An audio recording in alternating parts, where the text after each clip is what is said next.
Agora a gente vai dar início à nossa petição inicial da ação civil pública. Olha só, não tem grande mistério da área trabalhista para outras áreas em que a gente trabalha com ação civil pública também. O que vai mudar basicamente é o conteúdo, porque claro que o meu conteúdo de uma ação civil pública vai ser trabalhista e os legitimados normalmente aqui vão ser Ministério Público do Trabalho e sindicato. Mas tudo que você estudou de ação civil pública, você vai aplicar aqui. As regras são as mesmas. Nós utilizamos a lei da ação civil pública também, então a gente só vai fazer aqui algumas adaptações de caso concreto, de legitimidade, sem grandes mistérios. Vamos dar uma olhada aqui no meu cabimento da ação civil pública?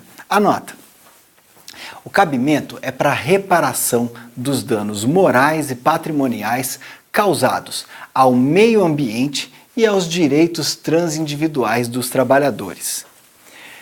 Veja, aqui o que eu fiz? Eu peguei os pontos do artigo 1º da Lei da Ação Civil Pública que mais são afetos à área trabalhista, porque aqui especificamente as ações civis públicas elas giram em torno de meio ambiente do trabalho e violação de direitos difusos, coletivos, individuais homogêneos dos trabalhadores. Então, meu amigo, minha amiga, saiba que a gente usa a Lei da Ação Civil Pública, o objeto continua o mesmo, o artigo 1º, o cabimento está lá no artigo 1º da Ação Civil Pública, mas para a área trabalhista o nosso foco vai ser meio ambiente e direitos transindividuais dos trabalhadores. Tranquilo? A gente vai precisar conversar um pouquinho sobre a competência para o ajuizamento dessa ação. Sabe por quê? Olha só, como é que eu faço o meu endereçamento dessa petição inicial da ação civil pública? Via de regra, diz o artigo 2º da Lei 7347 de 85, que é a Lei da Ação Civil Pública, que é a vara do local do dano. Ou seja, a competência territorial é do local do dano. E isso daí também é chancelado pela OJ 130 da SDI 2 do TST. Isso deixa a coisa bem fácil, ou seja, se é nesta cidade em que eu tenho o dano, é nesta cidade que vai ser ajuizada a ação civil pública. Mas a OJ 130 da SDI 2 do TST tem também duas outras regras que são bem simples. Veja só. Se a competência territorial se mede pela extensão do dano, se for um dano local, é essa regra que eu acabei de te dizer, vara do trabalho do local do dano.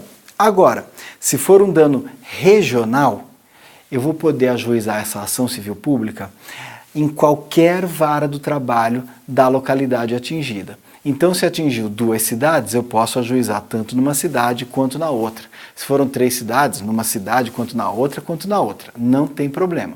Tudo bem? E olha só, se for um dano suprarregional ou nacional, ou seja, eu tenho aquele dano que vai estender para a área de vários tribunais regionais do trabalho ou até mesmo para a área de todos, que seria um dano nacional. O que vai acontecer?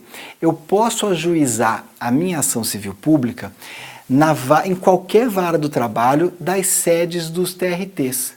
Então veja, se você tem um dano nacional, você tem 24 tribunais regionais do trabalho. Em quaisquer sedes desses sindicatos você pode ajuizar a sua ação civil pública. Não existe uma regra específica, tudo bem? Mas sempre a competência vai ser da vara do trabalho. E é por isso que você vai ter aí a seguinte sugestão de endereçamento. Anota. Excelentíssimo senhor doutor, juiz do trabalho da tal vara do trabalho de tal lugar. Esse é o endereçamento padrão que a gente vai ter quando é para um juiz do trabalho. Depois disso, pessoal, a gente vai ter aquela mesma estrutura básica de uma petição inicial, com um detalhe, olha só, a gente vai falar do parágrafo de introdução, a gente vai falar dos fatos, aí eu vou inserir aqui um parágrafo sobre cabimento e legitimidade, para daí eu partir para os meus fundamentos jurídicos e os pedidos e requerimentos finais. Tudo bem? Então vai lá no próximo bloco que eu estou te esperando para a gente ver o nosso parágrafo de introdução.